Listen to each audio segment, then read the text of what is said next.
सूर्याने आग ओकायला सुरुवात केल्याने कमाल तापमान पुन्हा 40 पार गेलंय। बुधवारी म्हणजेच काल 26 मार्च रोजी सकाळपर्यंतच्या 24 तासात अकोला येथे राज्यातील उच्चांकी 41.4 अंश सेल्सिअस तापमानाची नोंद झाली। सातारा, सांगली, कोल्हापूर जिल्ह्यात वादळी पावसाने हजेरी लावली। आज 27 मार्च रोजी राज्याच्या कमाल तापमानात वाढ होण्याचा अंदाज हवामान विभागाने वर्तवलाय। दक्षिण छत्तीसगड पासून महाराष्ट्र अंतर्गत कर्नाटक, तमिळनाडू ते मनारच्या आखातापर्यंत हवेचा कमी दाबाचा पट्टा विस्तारलाय।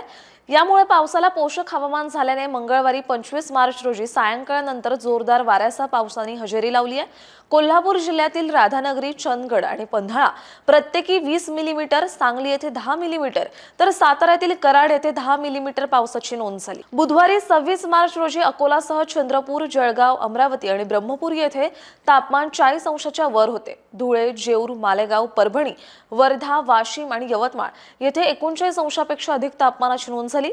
राज्यात ढगाळ हवामान असून उकाडा जाणवतोय। आज 27 मार्च रोजी राज्यात उन्हाचा चटका, उकाडा कायम राहण्याचा अंदाज आहे। दक्षिण मध्य महाराष्ट्रात अंशतः ढगाळ हवामानाची शक्यता हवामान विभागाने वर्तवली आहे।